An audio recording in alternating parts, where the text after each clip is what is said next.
तर इलायची पावडरचा वापर हा आपण चाय बनवण्यासाठी किंवा कोणत्याही गोड पदार्थ करण्यासाठी करतो आणि कोणताही गोड पदार्थ आपल्याला घाईघाईत बनवायचा असेल आणि जर का इलायची पावडर तयार असेल तर आपला वेळ खूप वाचतो। त्यामुळे ही इलायची पावडर कशी बनवायची ही रेसिपी आज आपण बघणार आहोत।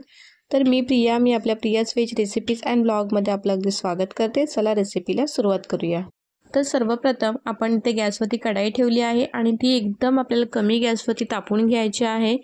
कढई व्यवस्थित अशी मीडियम तापली की त्यामध्ये आपण इलायची घालून घ्यायची आहेत। तर इथे मी पाव वाटी इलायची घेतल्या आहेत आणि त्या आपल्याला पहिला एकदम कमी गॅसवरती 2 मिनिटं फक्त परतवून घ्यायच्या आहेत, हलक्याशा अशा गरम होईपर्यंत। कलर जास्त चेंज नाही करत बसायचं। आणि इलायची पावडर जेव्हा आयतेवेळी करतो आपण तेव्हा त्याच्यामधले फक्त दाणे आपण काढून त्याची पावडर करतो आणि आपल्याकडून ही साल फेकली जाते। तर त्यामध्ये सुद्धा खूप असे चांगले पोषक घटक असतात, त्यामुळे त्याचा वापर हा आपल्याला करायचा आहे। तर हे बघा आपलं आता हलकंसं असं रोस्ट झालेलं आहे। आता ते आपण काढून घेऊया आणि ही इलायची आपल्याला पूर्णपणे थंड करून घ्यायची आहे।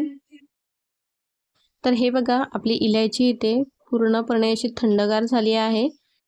तर इलायचीची साल ही थोडी नरम असते, त्यामुळे ती भाजून घेतल्याने थोडीशी क्रिस्पी होते आणि मिक्सरला सुद्धा छान अशी वाटली जाते।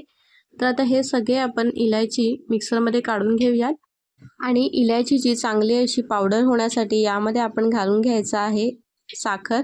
तर इथे मी 2 चमच साखर घेतली आहे। आता झाकण बंद करून हे आपण एकदम बारीक पावडर करून घेऊयात। तर ही बघा मस्त अशी एकदम बारीक पावडर आपली इथे तयार झाली आहे इलायची पावडर।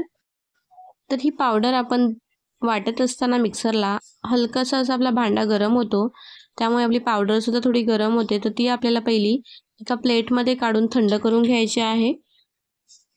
अशा प्रकारे जर का आपण थंड करून घेतली तर ती आपली जास्त काळ टिकते, म्हणजे त्याच्यामध्ये मॉइश्चर राहत नाही।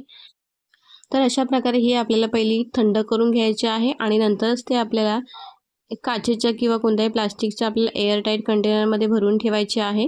कोणताही गोड पदार्थ करण्यासाठी आता स्पेशल इलायची पावडर करण्यासाठी आपला जास्त वेळ लागणार नाही, अगदी कमी वेळामध्ये आपला गोड पदार्थ तयार होईल। तर कशी वाटली तुम्हाला ही आजची रेसिपी? आवडला असेल तर व्हिडिओला नक्की लाईक करा आणि चॅनलला सुद्धा सबस्क्राईब करा। भेटूया पुढच्या नवीन व्हिडिओमध्ये, तोपर्यंत सगळ्यांना बाय बाय।